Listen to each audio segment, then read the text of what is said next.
Nos están preparando para volver a la jaula, y esta vez no necesitan un virus. Escucho los rumores de nuevos confinamientos, la patraña de las ciudades de 15 minutos en bicicleta, y lo único que veo es una cortina de humo gigantesca. Nos encierran porque no saben cómo tapar el desastre monumental que han provocado en Medio Oriente. Una cortina de humo financiada con sangre y calculada al milímetro. Mientras nos venden la ilusión de la sostenibilidad y el teletrabajo, las élites políticas apuestan en nuestra contra. Semanas antes de que estallara el conflicto entre Estados Unidos, Israel e Irán, desde las más altas esferas de defensa estadounidenses ya estaban intentando inyectar millones en fondos de la industria armamentística. El negocio de la masacre estaba firmado antes de que cayera la primera bomba. Es una farsa absoluta. Nos envían al matadero económico mientras ellos intentan lucrarse en Wall Street. Hablamos de los mismísimos secretarios de guerra intentando comprar acciones de defensa a través de fondos opacos justo antes de ordenar un ataque. Y lo peor es la docilidad con la que el ciudadano asume el golpe. Ahora resulta que la Agencia Internacional de la Energía nos dicta cómo vivir. Te dictan cómo sobrevivir en la escasez que ellos mismos han diseñado. Exacto. Trabaja desde casa, reduce la velocidad en la autopista, restringe el acceso a las ciudades, olvida los vuelos de negocios. ¿Desde cuándo las agencias energéticas dictan políticas de arresto domiciliario encubierto? Desde que el suministro global de petróleo está al borde de la mayor interrupción de la historia. No te encierran por el planeta, te encierran porque no hay combustible para mantener la máquina rodando. África ya sufre un desabastecimiento crónico, Asia Oriental está cayendo y Europa es la siguiente en la fila. Las recomendaciones de la agencia no son medidas de eficiencia, son racionamiento de guerra puro y duro. Quieren a los ratones quietos en la jaula para que no consuman lo que ya no existe. Países como Egipto ordenando cierres tempranos, Sri Lanka limitando el combustible por usuario, apagones programados en Bangladesh. Y mientras tanto los políticos nos venden que esto es temporal, que en un par de semanas, con un par de discursos vacíos, el estrecho de Hormuz se abre y volvemos a la normalidad. ¿A quién pretenden engañar? A los mercados, por supuesto. Las declaraciones de tranquilidad son un narcótico para evitar el pánico bursátil. Pero la realidad es cruda.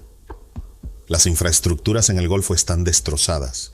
Fíjate en el aluminio, está disparando sus precios a niveles absurdos, porque las plantas que lo producen en Medio Oriente, que consumen una energía colosal, están paralizadas. Y sin aluminio no hay industria. Sin aluminio se paraliza la manufactura global. Ese encarecimiento va a estrangular a la industria europea y estadounidense. El golpe es estructural y el peaje energético ha venido para quedarse por años. No hay solución a corto plazo, por mucho que los banqueros centrales intenten calmar las aguas. Y ahí es donde entra la verdadera asfixia. Si el Golfo no produce y no exporta con normalidad, el castillo de naipes del petrodólar empieza a temblar.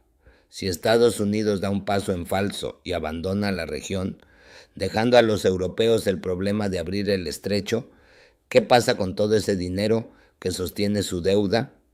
Un colapso inminente del sistema financiero tal como lo conocemos. El Tesoro estadounidense ya está sudando sangre para vender sus bonos. Las subastas son un fracaso estrepitoso. Los rendimientos se disparan porque nadie quiere esa deuda. ¿Por qué? Porque los países del Golfo, obligados a financiar sus propias urgencias por el conflicto, están liquidando la deuda estadounidense que tenían acumulada. Ya no compran bonos, los venden masivamente para obtener liquidez. Están canibalizando el sistema. Y no son solo ellos. Japón, que depende casi por completo de la energía exterior, está atrapado en la misma trampa. Un movimiento maestro de autodestrucción global. Japón tiene más de $1 trillón en bonos del Tesoro. Para poder pagar un petróleo que se encamina a los $170 el barril, Japón va a tener que vomitar esos bonos al mercado. Si a eso le sumas a Taiwán y a Corea del Sur haciendo lo mismo, la Reserva Federal se va a quedar sola comprando su propia deuda.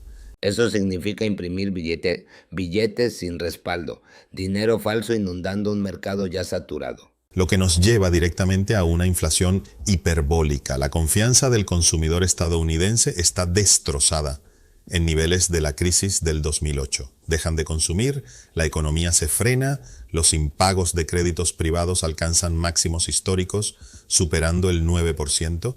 Es una espiral de muerte financiera. Y hablando de estafas, Hay fondos apostando a que el barril de petróleo llegue a los $450. 450. Pura especulación financiera, pero con un fondo de verdad aterrador. Compran opciones a futuro no porque crean que llegará a esa cifra mañana, sino porque saben que cualquier subida brutal les genera beneficios obscenos gracias al apalancamiento. Mientras las aerolíneas y la industria global entran en pánico porque no fijaron precios cuando la energía estaba barata, los buitres de Wall Street se frotan las manos. Han apostado al colapso y están ganando. Y el que pierde siempre es el mismo. El ciudadano de a pie que ve cómo la gasolina sube un 33%, mientras su sueldo vale menos cada día. Una espiral que ya nos está reventando en la cara. Y mientras el mundo arde, aquí en Europa nos venden que la economía resiste. Miremos el sector inmobiliario. Congelan las retiradas de fondos millonarios porque los edificios de oficinas ya no valen nada con la excusa del teletrabajo. El caso de los fondos inmobiliarios bloqueados es el primer remache que salta en el casco del Titanic. Te dicen que tu dinero está invertido, pero cuando vas a sacarlo, te cierran la puerta en las narices por 3 años. Los activos comerciales se han desplomado. Forzar el teletrabajo no solo ahorra gasolina, también encubre la quiebra técnica de estos fondos. Si tuvieran que vender esos edificios hoy para devolver el dinero a los inversores, tendrían que asumir pérdidas catastróficas. Y la banca tradicional está en la misma cuerda floja. Pero los gobiernos siguen maquillando las cifras. En España presumen de reducir el déficit público al 2%. ¡Qué cinismo! Reducen el déficit no porque gestionen mejor, sino porque están exprimiendo al ciudadano hasta dejarlo seco. Un saqueo institucionalizado. Te presumen un dato frío de reducción del déficit, pero ocultan deliberadamente que la recaudación por impuestos directos e indirectos, el IVA, el IRPF, ha subido casi un 10%. Te están robando el triple para cuadrar sus cuentas. Y no contentos con eso, preparan hachazos fiscales a los pequeños ahorradores que, desesperados por la falta de rentabilidad y la inflación, intentan proteger su dinero en fondos de inversión. Es una trampa perfecta diseñada con malicia. Te dicen que la pensión pública es un mito, te empujan a invertir tu propio dinero. Y cuando logras un mínimo margen para no morir de hambre, viene el Estado y te confisca los rendimientos. Y mientras tanto la vivienda sube un 14% en un solo año. No por crecimiento económico real, sino porque la moneda cada vez vale menos y la gente busca un refugio desesperado en el ladrillo, asumiendo hipotecas que jamás van a poder pagar. La banca acumula decenas de miles de millones en hipotecas de alto riesgo. Hogares que ya deben más de lo que vale su propia casa. Con los tipos de interés asfixiando a las familias, la morosidad se va a disparar.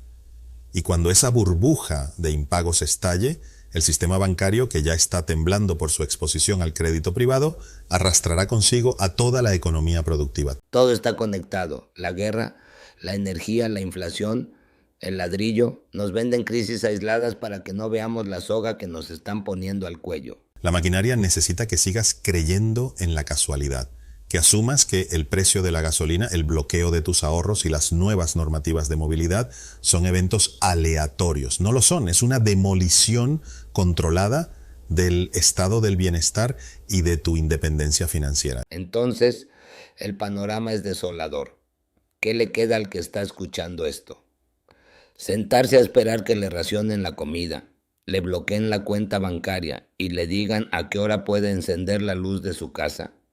Queda despertar de la anestesia, dejar de tragar la propaganda oficial que te promete que el sacrificio es por un bien común. Prepárate, porque la verdadera crisis no es la que te anuncian en los noticieros, es la que están ejecutando a puerta cerrada mientras te obligan a mirar hacia otro lado. No esperes a que la jaula se cierre por completo. El momento de cuestionar cada regla, cada impuesto y cada restricción es ahora. Tu sumisión es el único combustible que mantiene viva esta estafa global.